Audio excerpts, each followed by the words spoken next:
Olá pessoal, bem-vindos ao nosso vídeo sobre Software Defined Storage.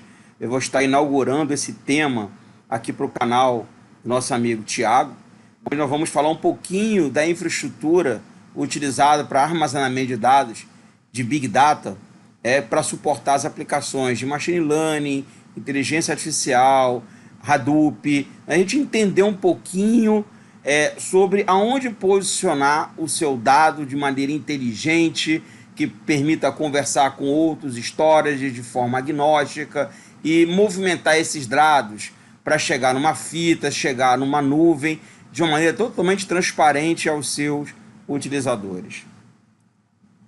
Bem, meu nome é Marcos Pitanga, um pouquinho de experiência, minha experiência, eu tenho mais de 35 anos dentro da área de TI e Telecom, tá?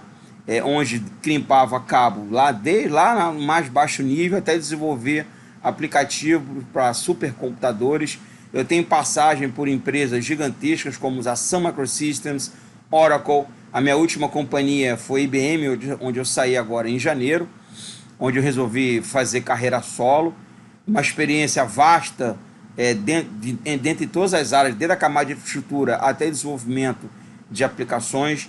E isso me qualifica de uma maneira um pouco diferenciada no mercado, porque eu conheço bem a infraestrutura, eu conheço muito bem as ferramentas de desenvolvimento e que muito me ajuda nesses últimos 6 anos que eu estou atuando também com essa parte de ciência de dados, tanto no que tange a engenharia de dados, a data science tradicional. Tá? E como eu sou um pesquisador nato, obviamente a parte de matemática e estatística estão diretamente relacionados à minha pessoa, o que facilita muito o entendimento de como é que pensa um cientista de dados, um analista de dados, um engenheiro de dados, para que eu consiga ajudá-los no que tange a montar o ambiente, a infraestrutura necessária para entregar a melhor gestão dos seus dados, para ele consiga fazer ciência com esses dados, extrair o melhor do valor a essas informações. Então, eu sou autor de 2 livros ligados à supercomputação, que é Construindo Supercomputadores com Linux e Computação em Cluster, e tem mais um, que eu também, para quem não sabe, eu também sou especialista na área de segurança, então eu sou perito forense, eu sou pen tester, quer dizer, eu faço testes de invasão e faço perícia forense também em sistemas invadidos. Mas é uma área que eu abortei, quer dizer, não vou dizer que abortei, né? Eu estou um pouco desligado dela nos últimos 5 anos, porque uma vez que eu estava na IBM, o meu foco justamente era essa parte de manipulação de dados, armazenamento de dados, a parte de supercomputação. E, obviamente, como um bom nerd, eu tenho meu mini data center dentro de casa, eu tenho servidores de 164 GB, 128 GB, com 8 cores cada um.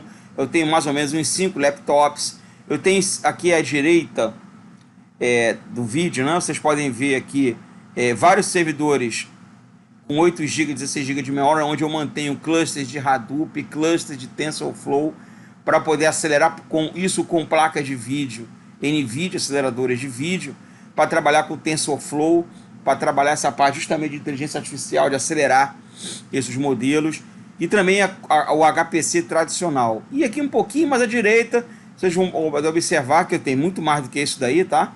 São servidores GB, 16 GB, onde eu monto meus sistemas de arquivo distribuído com software Defined Storage para eu entregar armazenamento inteligente para as minhas aplicações que vão estar rodando dentro dessas máquinas. Ou seja, eu monto todo um ambiente necessário para trabalhar com data science. E, inclusive, uma dessas máquinas aqui tem conexão direto com a nuvem da Amazon, ou nuvem IBM, onde eu movimento esses dados diretamente para uma cloud para fazer arquivamento desses dados que eu acabei de processar localmente.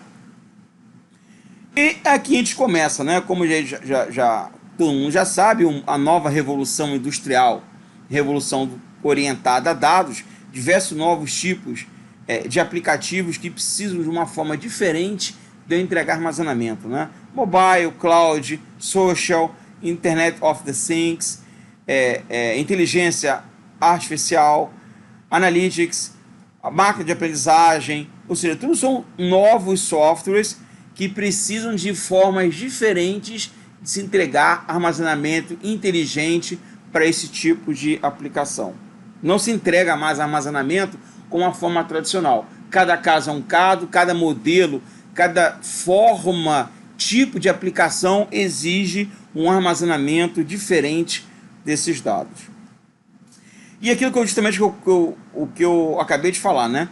Nós temos o tradicional, que é aquilo que a maioria já conhece, Data Warehouse, Data Mart, banco de dados SQL tradicional, servidores de correio. Então isso aqui são formas tradicionais que eu entrego o meu armazenamento. Só que o mercado está girando para o que nós chamamos de New Application Generation, tá? que são os aplicativos orientados a dados. Aí entra o Hadoop, Spark, o High Performance Compute tradicional, Analytics que roda diretamente em memória, aí entra o SAP HANA como exemplo, banco de dados NoSQL como Cassandra, MongoDB, Redis, HBase e aí vai, né? Então, e as novas ondas do momento, né?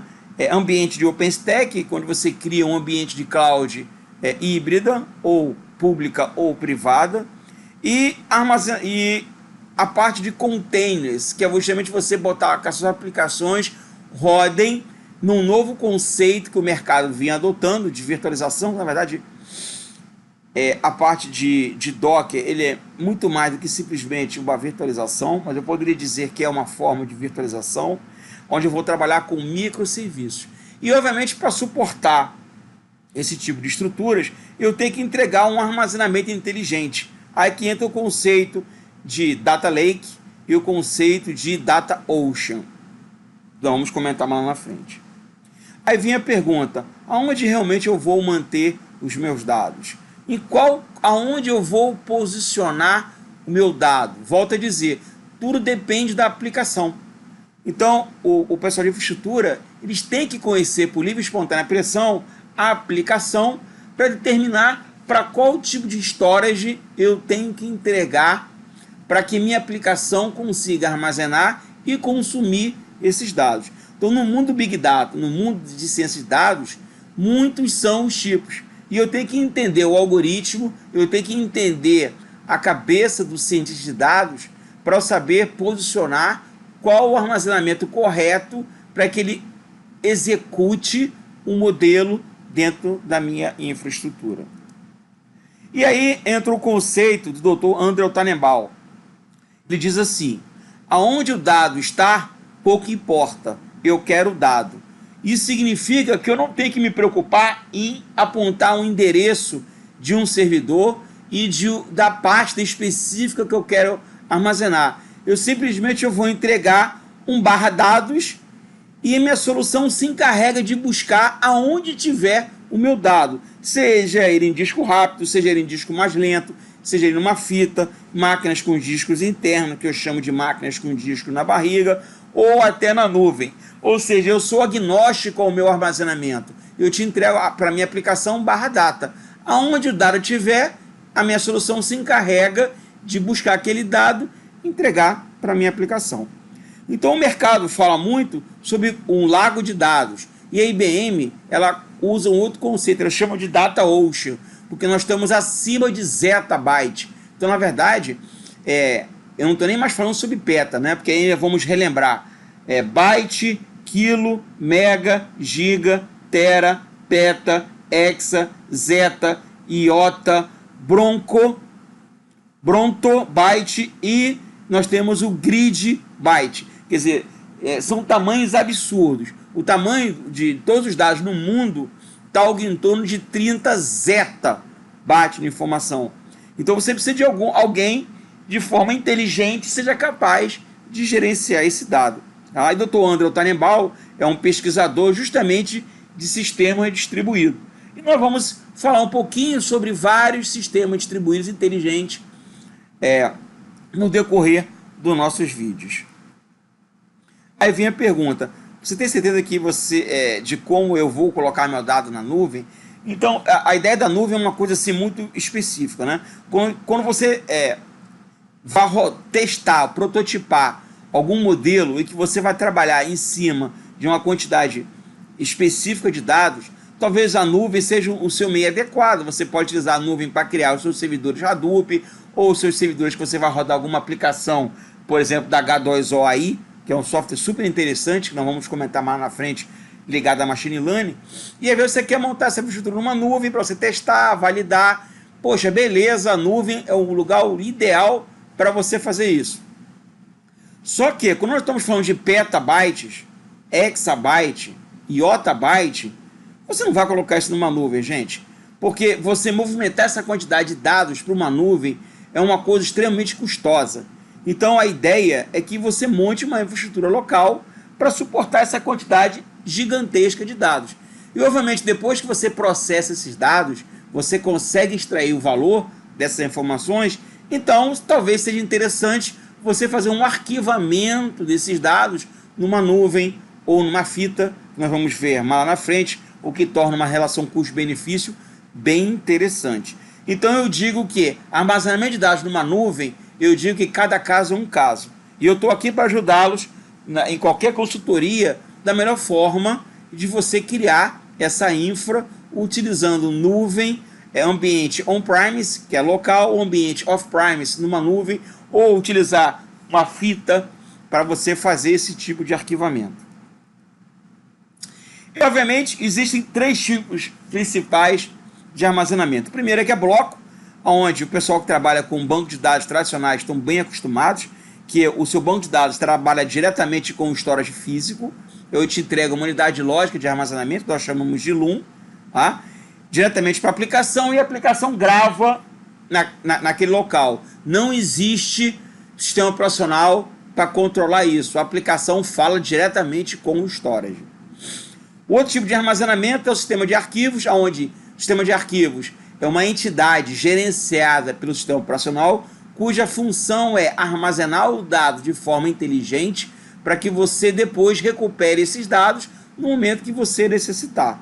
Então, alguns exemplos: NTFS, ambiente Windows, XFS, ST3, ST4, Razer, são exemplos de sistema de arquivos locais, que são acessados por uma única máquina. Um outro exemplo são os sistemas de arquivos compartilhados, onde você tem um ambiente de clusters, que acessam essas informações, duas ou mais máquinas que têm uma visão de acesso àquela informação, de forma que ele consiga controlar o acesso simultâneo desses dados sem haver corrompimento. Exemplo, o Global File System da Red Hat, o Gluster, tá? Você tem o Veritas File System, ou você tem sistema de arquivos de acesso paralelo, o General Parallel File System da IBM, que é conhecido hoje como SpectreScale, o Lustre File System, que é um projeto open source, mas que é muito gerenciado pela Intel, PVFS, que é um sistema de arquivo distribuído de nível universitário, e outros mais que nós vamos ver lá na frente, onde o dado pode ser acessado de forma paralela. Vamos estudar um pouquinho de cada um para entender como é que eles funcionam. E uma outra forma de armazenamento, que é o armazenamento em objeto, é uma forma diferente de acesso aos dados, onde você usa HTTP REST API, ou suas interfaces de programação usando o protocolo HTTP, para acessar, armazenar os dados de uma forma inteligente e altamente escalável. E aí entra o conceito de armazenamento definido por software. Quais são os principais atributos de armazenamento SDS? Não importa o hardware que eu vou usar, tá? Eu simplesmente tiro a inteligência do storage e instalo ele em qualquer máquina genérica, tá? Normalmente PCs tradicionais. A IBM, ela disponibiliza também que você instale isso em ambiente tanto Intel quanto ambiente dos servidores dela, que são servidores Power, ou até mesmo nos mainframes, nos supercomputadores. Só que eu instalo basicamente hardware agnóstico ao meu software. E também não estou nem um pouco preocupado quais são os storage que eu tenho lá embaixo. Se é storage de IBM, se é Huawei, se é MC, se é NetApp, não importa o fabricante. Eu sou agnóstico ao hardware de armazenamento. O que eu entrego é a inteligência para a camada superior. Qual é a ideia? Eu tenho um storage tradicional, tá? Onde eu separo o storage da inteligência. Então o storage é o meu data plane, que é aonde o meu dado flui, propriamente dito, e o control plane é a inteligência. Então eu tiro a inteligência da caixa e separo isso. Então, como vocês veem à sua direita, onde eu tenho o software instalado em servidores comuns e sou agnóstico ao storage que está aí embaixo. Com isso, eu não fico preso a vendedores, quer dizer, no fundo eu vou ser um pouquinho preso ao software, mas eu disponibilizo para as empresas, olha, você pode comprar o hardware de quem você quiser. Você pode comprar os servidores da HP, da Intel, da IBM, da Lenovo, não me importo de qual fabricante eu vou instalar o software. Assim como pouco importa para mim quais são os storages que eu vou ter embaixo. Tá? O que eu vou fazer é instalar uma camada de inteligência nesses servidores genéricos para criar a ilusão que o único sistema de armazenamento está sendo entregue para minha aplicação. Com isso eu consigo agilidade, mobilidade, economia de custo, quer dizer, eu tenho economia de CAPEX, que é o capital, onde você compra de quem você quiser, e facilito muito a operação. Aí entra o conceito de OPEX, que é o operacional. Então eu tenho um custo-benefício muito grande de CAPEX, OPEX, trabalhando com Software Defined Storage. E aqui eu justamente faço a separação, né? Onde temos os caixas eletrônicos, uma bomba inteligente, o ambiente que entrega aqui para você alimentação ou refrigerante, onde eu separo a inteligência, que é o meu control plane, onde realmente o meu fluxo de dados vai movimentar a minha informação. Então eu sou agnóstico ao fabricante. E eu posso te entregar isso de várias formas, né? Eu posso te entregar isso como software, eu posso te entregar isso como um serviço na nuvem, ou alguns clientes pedem que seja appliance, tá? Ou seja, no que tange a SDS, existem várias formas de eu integrar esses ambientes. Então eu posso integrar isso com nuvem, eu posso integrar isso somente como software, ou entregar uma caixa que vem tudo isso embarcado. Normalmente, o pessoal que utiliza bastante o conceito de virtualização integrada, tá? Ou Hyperconverged, tá? Onde eu entrego armazenamento, entrego inteligência e hardware, tudo isso numa única caixa. E aqui eu coloquei alguns exemplos de alguns fabricantes, tá? Claro que existe muito mais do que isso daí, mas aos pouquinhos a gente vai destrinchar cada produto, como é que se posiciona, aonde você armazena aquele dado, e nós vamos cobrir os principais softwares do mercado, como SpectreScale, Ceph, Gluster, o Lizard File System, CleverSafe, que é o IBM Cloud Object Storage, o Scarlett, Nutanix. Então nós vamos comentar aos pouquinhos cada um desses fabricantes, você entenderem na prática como é que se monta um Data Lake, Data Ocean, porque na verdade a parte de Data Lake, Data Ocean é muito conceitual. Na verdade, um Data Ocean ele é composto por vários blocos, tá? Então não é simplesmente dizer que eu tenho um Hadoop aqui que me entrega um Data Lake. Não, o buraco é muito mais embaixo, tá, gente? E é isso que nós vamos falar. Então, para algumas situações, a HDFS não é interessante, não é rápido o suficiente, ele não faz governança. Então, você pode criar uma outra camada de inteligência para entregar armazenamento inteligente para que um Hadoop pense que tem um HDFS de baixo, mas, na verdade, eu tenho um ambiente de armazenamento definido por software que está entregando uma inteligência maior, uma governança melhor para os dados que o meu Data Scientist vai manipular para entregar valor ao CEO da empresa. E é isso aí, pessoal. Muito obrigado pelo vídeo de hoje. Aqui eu encerro. A ideia é que cada semana eu grave 1 a 2 vídeos novos para a gente consiga acompanhar essa parte de SDS para Data Science. Muito obrigado e até o próximo vídeo.